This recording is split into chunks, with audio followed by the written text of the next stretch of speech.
నమస్తే రమగారు. నమస్తే జయ. రమగారు, గురు పూర్ణిమ, ఆషాఢ పౌర్ణిమ. ఆషాఢ పౌర్ణిమ, గురు పూర్ణిమ, ఇంకోటి కూడా చెప్పాలి, వ్యాస పౌర్ణిమ కూడా. వ్యాస మహర్షి జన్మదినం. మామూలుగా మనకి సంవత్సరంలో 12 పౌర్ణములు ఉంటాయి. ఒక్కొక్క పౌర్ణమికి ఒక్కొక్క పేరు, ప్రత్యేకత ఉంది. శ్రావణ కార్తీకము వచ్చేది మనం పండగల్లాగా కూడా చేసుకుంటాం వాటిని కదా. ఈ ఆషాఢ పౌర్ణిమని ఒక పర్వదినం. మామూలుగా పున్నాల వ్రతాలు 33 పున్నాల వ్రతాలు అలాంటివి ఉన్నాయి. స్త్రీల వ్రత కథల్లో కనపడుతుంది 33 పౌర్ణములు. అయితే పౌర్ణమి, ఈ వ్యాస పౌర్ణమి నాడు ఏంటంటే ఈ రోజున గురు పూజ చేయటం.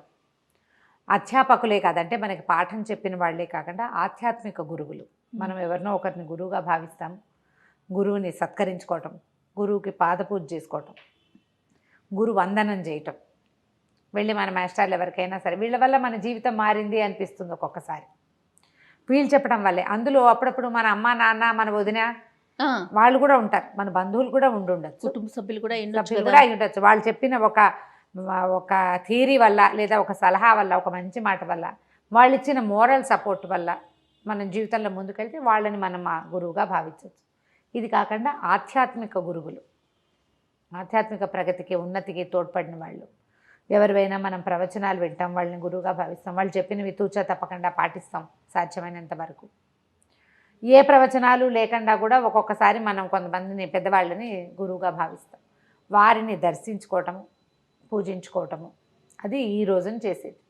అయితే వ్యాస భగవానుడు ఈ రోజున జన్మించాడు. కృష్ణద్వైపాయనుడని వ్యాసుడు, వ్యాస మహర్షి అని చెప్పుకుంటాం కదా.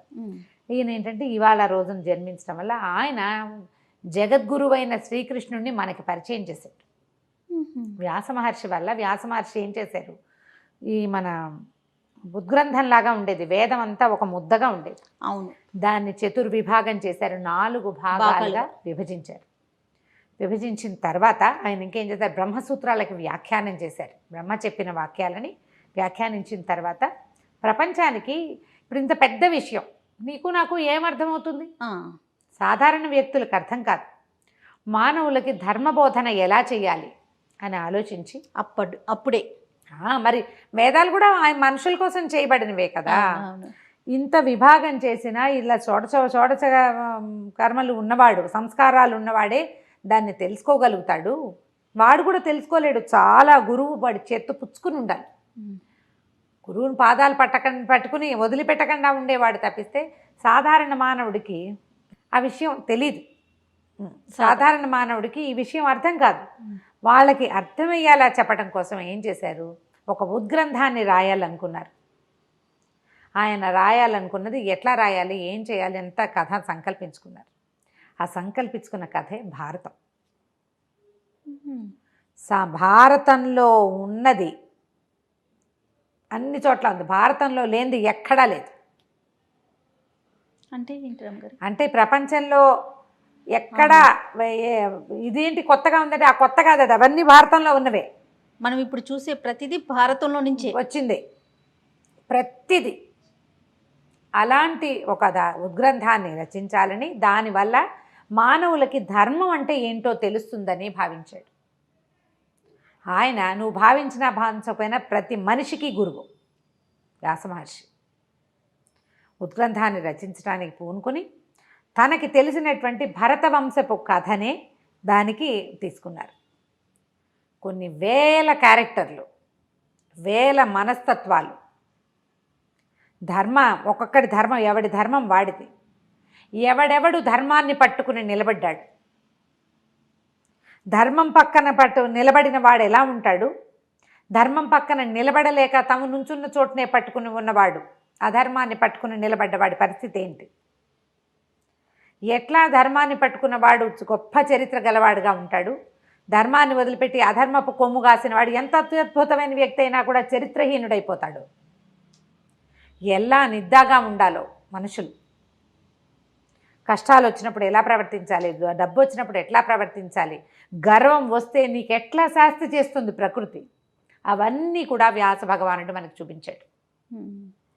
అది మొత్తం ఉద్గ్రంథం రాయడానికి బ్రహ్మదేవుడి అనుజ్ఞ నేను చెప్తాను, ఎవరైనా రాసేవాళ్ళు కావాలంటే వినాయకుడిని ప్రార్థించు, ఆయన రాస్తాడన్నాడు. ఇప్పుడు మనం చదువుకునే మహాభారత గాథని వ్యాస మహర్షి చెప్తుంటే సాక్షాత్తు వినాయకుడే రాశాడు, ఘంటం ఆపకుండా. ఎక్కడైనా సరే ఆగిపోయావా, నేను ఆపేస్తాను, ఇంకా నేను రాయనన్నారు. వినాయకుడు అన్నారా? నాకు కంటిన్యూస్గా చెప్పుకుంటూ పోతేనే రాస్తానన్నట్టు. అయితే ఈయన ఏమన్నాడు, ఒక చిన్న సూక్ష్మం పెట్టారు, నువ్వు అర్థం చేసుకుని రాయాలి ప్రభు అని అడిగాడు. ఆయన ఒప్పుకున్నాడు. అందుకని ఈయన ఏం చేశాడు, కొన్ని వందల శ్లోకాలు, కొన్ని శ్లోకాలు చెప్పేసి ఎక్కడెక్కడ తను ఆలోచించుకోవాలో అక్కడ ఒక పెద్ద శ్లోకాన్ని చెప్పేవాడు. ఆ పెద్ద శ్లోకాన్ని వినాయకుడు అర్థం చేసుకునేటప్పుడు మిగిలిన శ్లోకాలు ఈయన వర్కౌట్ చేసేసుకునేవాడు. గ్రంథు అంటారు దాన్ని, గ్రంథులు అంటారు. గ్రంథాల్లో వచ్చేటువంటి గ్రంథి ముడి. 1,00,000 శ్లోకాలున్న మహాభారతంలో 8,800 గ్రంథులు ఉన్నాయి. వినాయకుడే మొత్తం రాశాడు. ఆ దానిని మనకు అందించిన వాడు వ్యాస భగవానుడు. మనకిప్పుడు మనం చూసే కథలు, మనం తెలుసుకునేటువంటి నీతులు, ధర్మం పట్ల మన విచారణ, మన ఆలోచన, వాటన్నిటికీ మూల కారణం మహాభారతం తెలియటం. అందుకని దాన్ని పంచమ వేదం అంటారు. 4 వేదాల తర్వాత 5వ వేదంగా భాసిల్లింది. అందులోనే మనం ఇప్పుడు నిత్యము పారాయణ చేయాలి. దాని కల్పవృక్షం మన పాలిట. రోజు చదువుకుంటే మన జన్మ తరిస్తుందని భావించే విష్ణు సహస్రనామాన్ని వ్యాస భగవానుడే భారతంలో మనకు అందించాడు. భగవంతుణ్ణి మనకి చేరువ చేసిన వాడు వ్యాస మహర్షి. ఎందుకంటే ఇది ఒకటే కాదు, ఇందులో భగవద్గీతను కూడా మహాభారతంలోనే చెప్పారు. శ్రీకృష్ణ భగవానుడు అర్జునుడికి ఏం బోధించాడో మానవులకి సింపుల్గా చెప్పేశాడు. ఆయనే గురువు కదా మనకి. మరి వేరే ఆధ్యాత్మిక గురువు ఎందుకు? మనం మనుషుల్ని వెతుక్కోకర్లా, మనుషుల్ని వెతకవలసిన పనే లేదు. నా గురువు దొరకలేదు, నా గురువు దర్శనం ఎలా దొరుకుతుంది? కొంతమందికి ఆర్తిగా ఉంటుంది, ఫీల్ అయిపోతూ ఉంటారు, నాకు గురువు దొరకలేదు ఇంకా అని. వ్యాసుడే మన గురువు. భగవంతుడిని ఆయనే పరిచయం చేశాడు మనకి. 10 అవతారాలు ఎత్తాడు విష్ణుమూర్తి. ఏ ఒక అవతారంలోనూ ఇలా ఉండు అని మనకి చెప్పలే. కృష్ణ అవతారంలో చెప్పించాడు. భగవద్గీతలో ఆయన చెప్తాడు, నన్ను ఆశ్రయించు, నాతో ఉండు, నేను నీతో ఉంటా, నువ్వంటే నాకు చాలా ఇష్టం అని మనిషికి చెప్పాడు కృష్ణుడు. నువ్వు నాతో ఉండు, నన్నే గుర్తుంచుకో, నన్నే ఆశ్రయించు, నువ్వు చేసే పనులన్నీ నా మీదే పడే, నువ్వన్నీ నేను మోస్తా, ఎందుకంటే నువ్వంటే నాకు ఇష్టం. రామావతారంలో అలాంటి మాటలు ఏం వినలా మనం.